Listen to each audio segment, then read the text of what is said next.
Bonjour et bienvenue dans Faut pas croire. Depuis ses débuts au XVIIIe siècle, la franc-maçonnerie suscite curiosité, inquiétude et parfois rejet. De la part de l'Église catholique surtout, qui l'a condamnée à de multiples reprises au cours de son histoire. Alors pourquoi cette société initiatique suscite-t-elle tant de fantasmes? Qui sont les francs-maçons?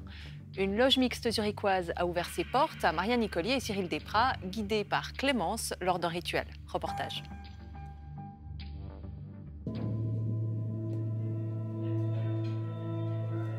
Schönheit, Zirein.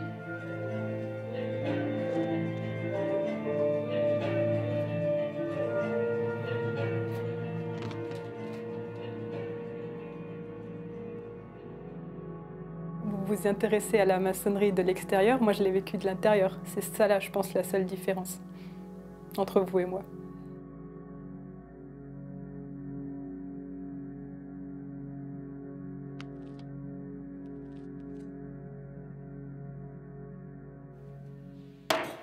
La franc-maçonnerie, c'est pour moi quelque chose voilà, que j'associe avec de la discrétion parce que c'est un peu un cocon pour moi quelque part, un espace où on peut se développer personnellement complètement de façon indépendante de la vie au quotidien.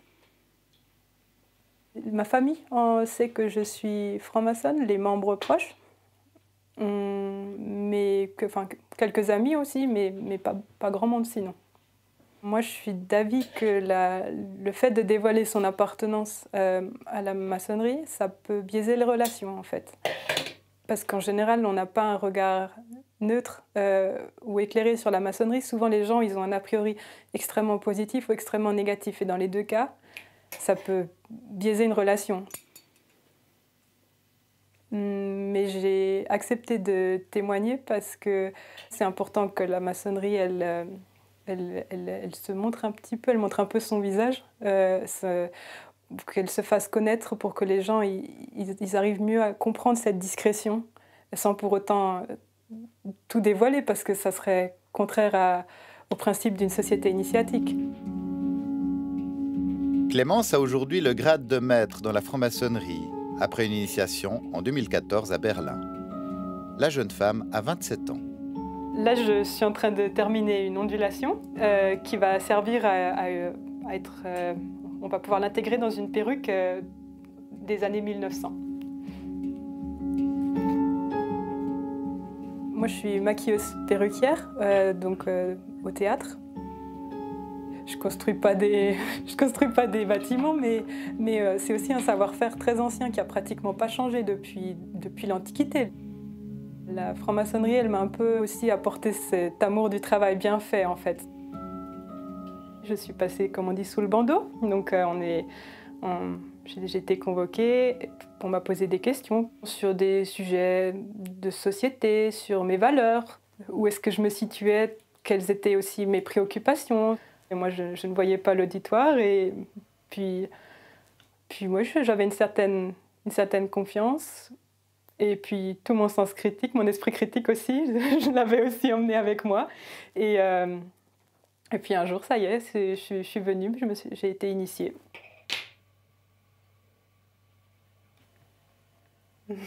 Elle est droite. Ça a été un parcours de plusieurs années jusqu'à ce que je franchisse ce pas.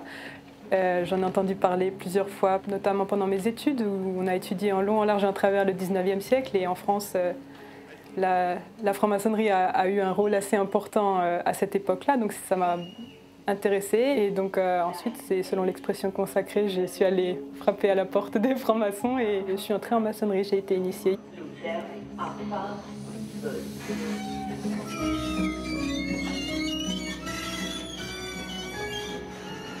Là, je suis en train de relire la planche que je vais présenter aujourd'hui, pour l'avoir bien en tête, pour pouvoir vraiment me concentrer sur le sens quand je la lirai.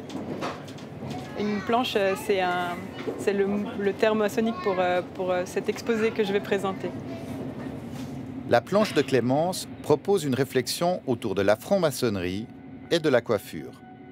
Elle la présente aujourd'hui dans la loge zurichoise à laquelle elle appartient, la loge Isis et Osiris, une des seules loges mixtes de Suisse. Sa responsable, la vénérable maître Isabelle Egger, a accepté que nous filmions une tenue fermée destinée habituellement aux seuls initiés, même si certains aspects du rituel ont été supprimés. C'est la première fois que nous invitons dans notre temple quelqu'un qui n'est pas franc-maçon. De nos jours encore, dans certaines professions ou dans certains milieux, ça peut poser problème de se dire ouvertement franc-maçon. Notamment à cause de ce qui se dit sur ces aspects secrets et de toutes ces théories du complot.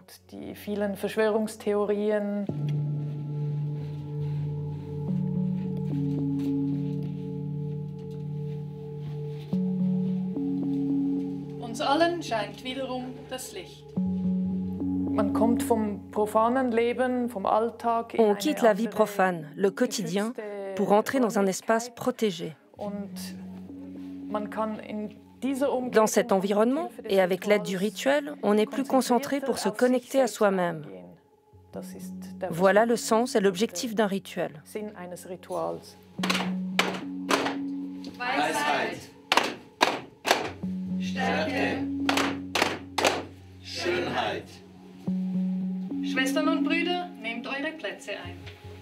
Chacun joue son rôle, chacun dit ce qu'il a à dire, toujours la même chose. À l'intérieur de ce cadre, une fois qu'il est posé, il y a un espace dedans, où il y a une grande liberté qui fait énormément de bien. Schwester innere Türwache, wo ist dein Platz im Tempel? Innerhalb der Tempelpforte, Herr Julimeister. Vénérable maître en chair, mes frères et sœurs en vos grades et qualités, je vais vous présenter aujourd'hui ma planche sur la franc-maçonnerie, la liberté et la coiffure. Les francs-maçons seraient donc ces êtres lumineux qui célèbrent la liberté. Mais y a-t-il une différence fondamentale entre la liberté du monde profane et la liberté au sens maçonnique? Les philosophes Pour moi, la franc-maçonnerie, elle est essentiellement humaniste, en fait. Donc, je vois ce qu'il y a de beau, ou entre guillemets, mais avec beaucoup de guillemets, de sacré dans l'être humain. Et pour moi, ça, c'est déjà assez incroyable, finalement. Dieu, j'en ai pas plus besoin que ça en maçonnerie.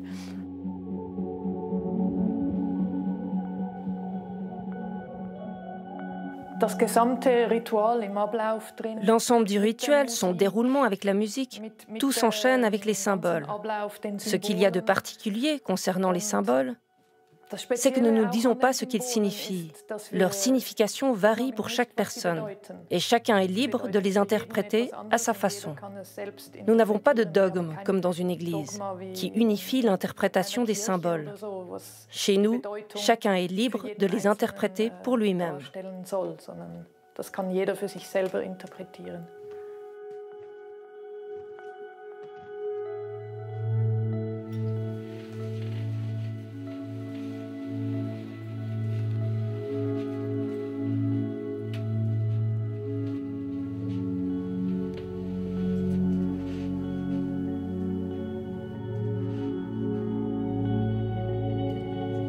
Möge Stärke uns schützen. La franc-maçonnerie, c'est une société initiatique. Et c'est ça qui unit un peu tout le monde, je pense. Et qui fait qu'une personne qu'on ne connaissait pas, mais qui a été initiée au même titre que nous-mêmes, bah, on a un autre rapport à cette personne, oui. Ça brise beaucoup de barrières d'un coup, en fait, ouais.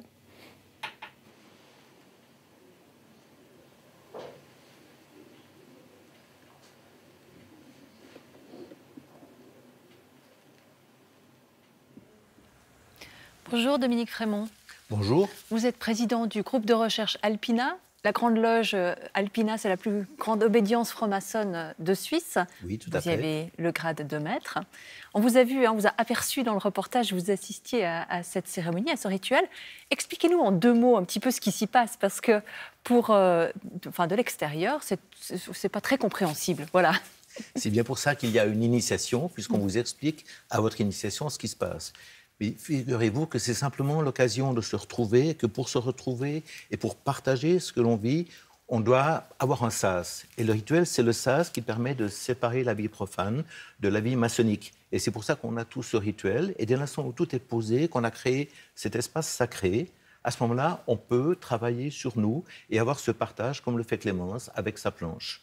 Donc c'est la création de l'espace sacré. Voilà, que l'on va créer pour commencer les travaux et qu'on va aussi ensuite refermer pour rejoindre après l'agape, qui est un moment de convivialité, et après retourner à sa vie de tous les jours. Bonjour, Étienne Perrault. Bonjour. Vous êtes prêtre catholique, oui. Vous êtes jésuite. Ça, c'est parfait. Ben voilà, vous l'assumez. Alors, c'est assez inédit, en fait, ce qu'on a vu. Enfin, il y a déjà eu des reportages sur la franc-maçonnerie, mais c'est rare de pouvoir voir un rituel comme celui-là. Vous le percevez comment, comme ça, de l'extérieur? Bien, comme une manière de pouvoir communiquer entre des gens de bonne volonté et de communiquer librement sans avoir crainte d'un œil concupiscent ou d'un œil critique. Bref, c'est un lieu qui me semble être, comme tous les rituels, qui me semble ouvrir à une liberté de communication.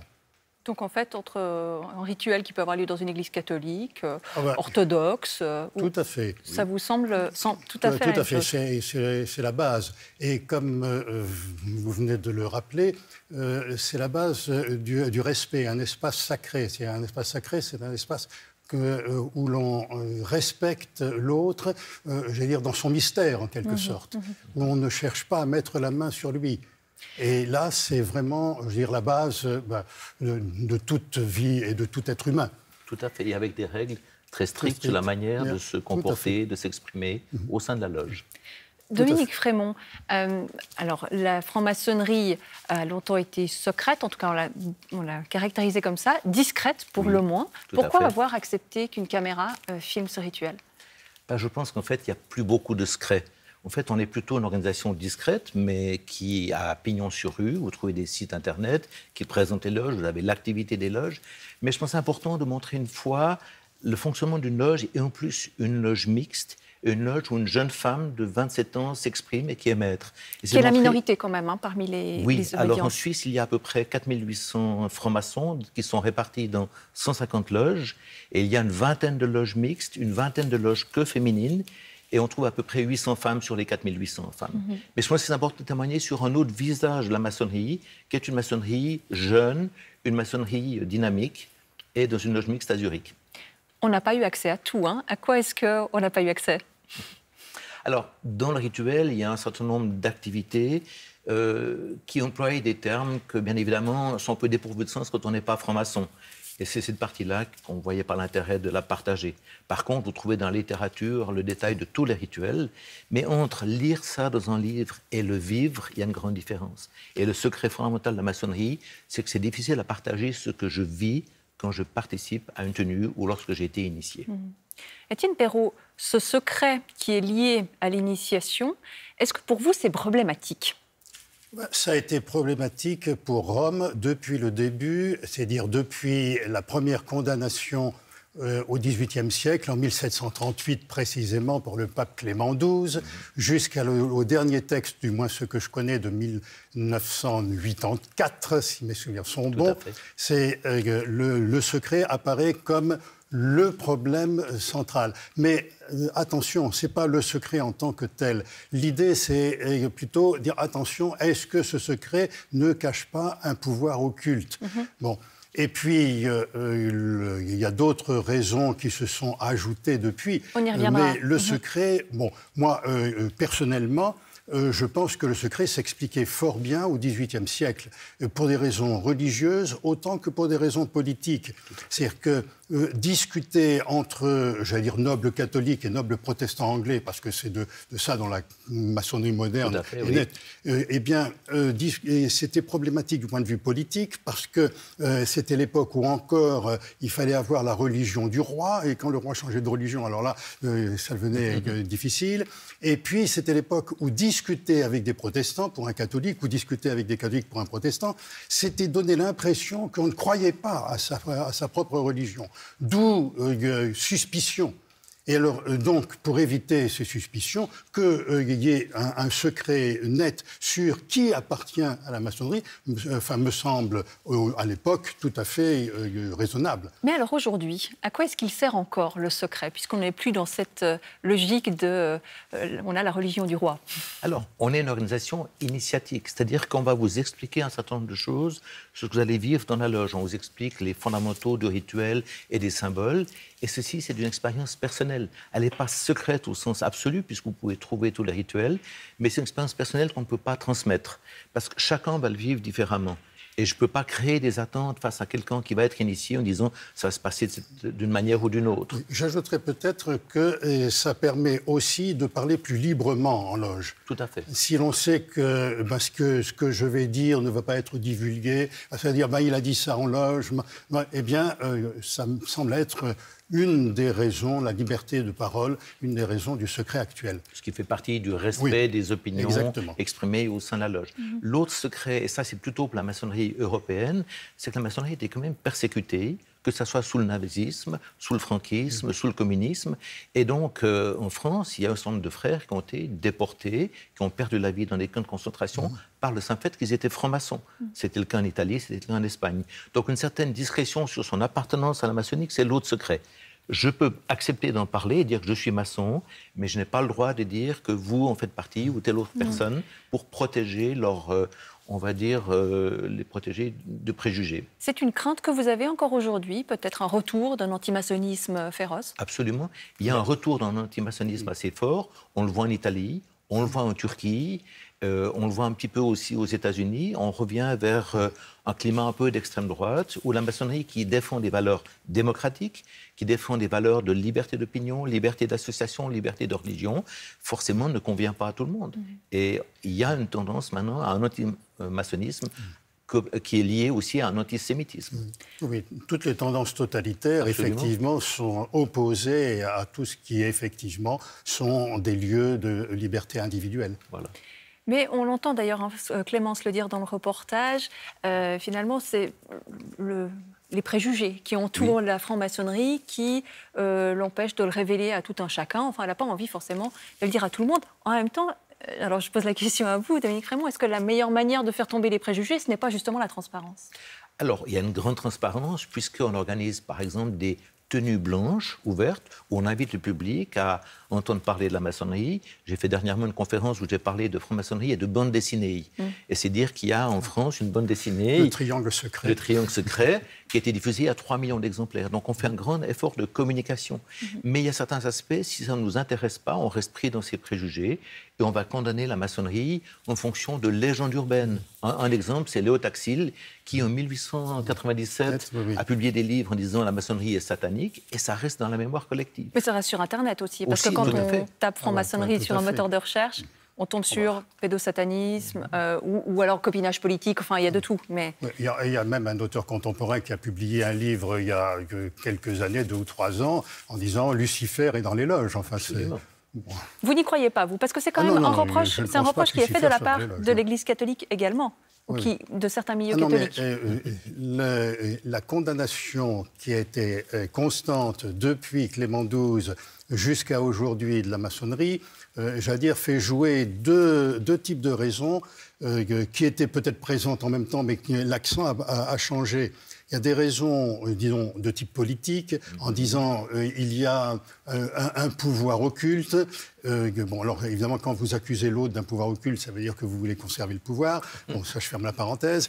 Il y a un pouvoir occulte et ça a culminé avec le Code de droit canonique, l'article 2, 2335, très connu, qui disait ceci: tout catholique qui donne son nom à une loge maçonnique qui milite contre l'Église et les pouvoirs établis est excommunié late sententia, c'est-à-dire sans qu'il y ait besoin de décision de justice, automatiquement. Bon, alors évidemment, là-dessus, eh bien, un certain nombre de francs-maçons catholiques disent non, il y a quelque chose qui ne va pas, parce que toutes les loges ne militent pas contre l'Église et les pouvoirs établis. Alors ça a été admis d'abord par les évêques du nord de l'Europe, par les évêques américains, par Monseigneur Lustiger, très explicitement, par Monseigneur Jean-Charles Thomas, évêque de Versailles, en disant, effectivement, cette condamnation ne se préoccupe que des loges qui militent contre l'Église et les pouvoirs établis. Mais il n'y a jamais eu de condamnation en disant on est sataniste non, ou on a des pratiques il n'y a jamais eu. Jamais. Bien qu'il faudrait regarder dans les textes. Là, je ne suis pas suffisamment historien pour ça. Mais ça veut dire, Étienne Perrault, qu'aujourd'hui encore, on ne peut pas être officiellement catholique et franc-maçon? C'est plus complexe mais que ça. C'est pour une autre raison, justement, qui est apparue, disons, c'est apparu à partir de Louis XIII, non, à partir de Léon XIII, et qui disait, ah ben oui, mais il y a des raisons philosophiques fondamentales qui fait qu'on ne peut pas appartenir à la foi, à la maçonnerie et être catholique. Et alors, ces raisons culminent dans une déclaration des évêques allemands de 1980 qui a des choses et qui a été repris par le cardinal Ratzinger, puis le futur pape Benoît XVI, et qui reste encore la position officielle de l'Église. Oui. Et alors, quelles sont ces raisons? Alors, c'est très intéressant, ça. Quelles sont les raisons invoquées? Il y en a 4. Le premier, c'est le relativisme, en disant puisque vous acceptez toutes les religions, après tout, ça veut dire que vous considérez que toutes les religions se valent. Tout à fait. Deuxième raison, oui, il y a un peu de gnosticisme. C'est-à-dire, au fond, la vérité n'est accessible qu'à ceux qui sont initiés. Il y a ceux qui sont profanes qui n'y ont pas accès. Bon, là, ça pose problème, puisque la vérité, elle est par définition accessible à tout le monde. Et puis, la troisième raison, c'est vous faites allusion au grand architecte de l'univers. Et alors, le grand architecte de l'univers, c'est un dieu anonyme, c'est un dieu, une espèce de force. Bon, c'est pas un dieu personnel avec lequel vous pouvez dialoguer, prier. Et puis, la quatrième raison, c'est la vie symbolique, la démarche personnelle symbolique. Bon, alors, face à ça, un certain nombre de formations que j'ai rencontrées et un certain nombre de démarches officielles de quelques loges dites régulières françaises disent non, ça c'est une interprétation, c'est une généralisation de quelque chose que l'on peut trouver, mais qu'on ne peut pas généraliser à toutes les formations, à toutes les loges. Et donc il y a eu une démarche. De même qu'il y a eu une démarche initiée dans les années 70 pour dire toutes les loges ne militent pas contre l'Église et les pouvoirs établis, démarche très officielle auprès du Vatican, qui a répondu oui, vous avez raison, mais enfin encore, il faut-il prouver que les loges ne militent pas. Ce qui est intéressant, je vous coupe, je m'excuse, mais c'est la question que vous évoquez. Une des 4 raisons, c'est celle du relativisme religieux. Est-ce qu'il y a aussi la question de la concurrence, de transcendance? Est-ce qu'on peut dire que la franc-maçonnerie est une religion, en quelque sorte, avec un principe de transcendance? Non. Mais s'il y a absolument transcendance. D'accord les deux. La maçonnerie est une philosophie. Oui. C'est un lieu de rencontre pour des initiés qui cherchent un sens, qui cherchent une vérité. Et on va leur dire qu'ils vont trouver ou être complets dans leur recherche, ils ont aussi une démarche spirituelle. Et que dans ce sens-là, il y a une approche transcendantale. Et le grand architecte de l'univers qu'on invoque dans nos travaux, au début de nos travaux, c'est vraiment de reconnaître qu'il y a quelque chose qui dépasse l'homme. Par contre, le choix de cette spiritualité, on le laisse à chacun de nos membres. Et certains seront chrétiens et font une promesse sur la Bible en disant « je m'engage à la maçonnerie et je le promets sur le livre sacré qui pour moi est la Bible ». D'autres vont le faire sur la Torah ou sur le Coran, voire même sur un livre blanc, qui est pour eux le livre sacré. Donc on a une philosophie, et dans ce sens-là, il y a un malentendu, il n'y a pas une concurrence avec l'Église. Alors vous avez évoqué tous les antagonismes entre l'Église catholique et la franc-maçonnerie. En revanche, avec les protestants, c'est pas aussi conflictuel. Enfin, on peut sans problème être protestant et franc-maçon aujourd'hui? L'Église protestante n'a jamais mis d'interdiction ou quoi que ce soit. Il faut dire qu'on avait quelques parallèles, puisque la maçonnerie a été en partie créée par un pasteur, le pasteur Anderson, qui a écrit les constitutions d'Anderson en 1723, qui est un peu nos statuts, les fondamentaux de la maçonnerie. À Genève, les maçons étaient à l'origine du mouvement du Réveil, qui était un mouvement protestant très actif. On trouve donc beaucoup de protestants à ce moment-là, soit par aussi, à cause des difficultés de la relation avec l'Église catholique, mais aussi par le côté de la relation individuelle à Dieu, ou à une transcendance où on trouve certains parallèles entre les protestants et le maçonnisme. J'ajouterais que les protestants se sont coulés plus facilement dans la modernité que les catholiques. C'est-à-dire que la modernité, c'est le fait de poser comme base la souveraineté individuelle. Voilà. Bon, c'est Descartes, c'est les traditions du contrat social, c'est-à-dire c'est l'individu qui fait la société. Alors que dans la tradition catholique, qui vient en fait d'Aristote via saint Thomas d'Aquin, eh bien, la société est première par rapport à l'individu, même si la société est faite pour l'individu. Mais du coup, ça change tout à fait la relation à la liberté individuelle. Et en ce sens, la franc-maçonnerie est moderne, en ce sens-là. C'est l'individu qui fait la société. Oui. Une question peut-être encore sur ces références à l'Égypte, à l'égyptologie. Oui. Enfin, cette loge s'appelle Isis et Osiris. Pourquoi quelle est l'influence? Est-ce que c'est aussi un substrat philosophique, religieux qui influence ce qui se passe dans les loges? Alors, toute la symbolique de l'Égypte nous fascine les maçons, et il y a même des loges, Memphis Misraïm et d'autres, qui s'inspirent d'une culture ou d'un occultisme des Égyptiens.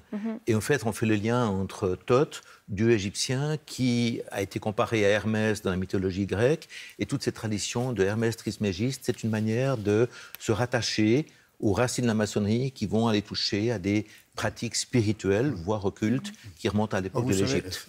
C'est comme les carmélites qui font remonter leur début au prophète Élie, sur le mont Carmel. C'est-à-dire que ça peut être effectivement une source d'inspiration symbolique, même s'il n'y a pas de généalogie matérielle. C'est une filiation symbolique. Voilà. Une inspiration. Oui. Et il y a une loge qui s'appelle Chrétienne des Alpes, il y a une loge qui s'appelle l'Union des Cœurs, et une loge qui s'appelle Isis et Osiris. Donc chaque loge est libre de choisir ce qui l'inspire le plus à l'époque de sa création. Mais au fond, si c'est un lieu où chacun peut développer sa spiritualité comme il le souhaite, qu'est-ce qui vous distingue de n'importe quelle autre offre de développement personnel? Alors, dans une offre de développement personnel, il n'y a pas d'initiation. Donc, il y a quand même là une grande différence. Comme le dit très bien Clémence, on est dans un cadre où chacun a montré son intérêt de la maçonnerie, a fait un engagement par rapport à un travail sur des symboles, et c'est ça qui le motive. Et on est dans un échange qui est un échange personnel, mais il n'y a pas de gourou, il n'y a pas une vérité, il n'y a pas un catéchisme. Et ça, c'est la grande différence. En maçonnerie, chacun s'exprime, partage ses idées, et reçoit par le biais des autres participants de l'input qu'il peut utiliser ou pas, mais il n'y a pas une vérité. Absolument. C'est ça, c'est sur ce point-là que j'insisterai, c'est qu'effectivement, il y a une dimension commune, pour ne pas dire communautaire, enfin de la loge. Avec des valeurs communes, et des valeurs c'est ça communes. Qui est très important. Alors que le développement personnel, bon, au fond, vous êtes centré sur votre nombril en disant il faut l'épanouir. Enfin, pardon. Et parfois, on est manipulé par des gourous. Voilà, on va conclure là-dessus. On n'a pas vu beaucoup d'antagonisme entre le catholique et le franc-maçon sur ce plateau. Merci en tout cas pour ce dialogue ouvert. Merci beaucoup, messieurs. Et puis, je signale, monsieur Frémont, que vous avez publié donc, dans le groupe de recherche Alpina ce guide suisse du franc-maçon en 2 tomes. Voilà. Et si vous souhaitez réagir à cette émission, vous pouvez nous écrire à l'adresse fautspascroire@rts.ch ou alors poster un message sur notre page Facebook.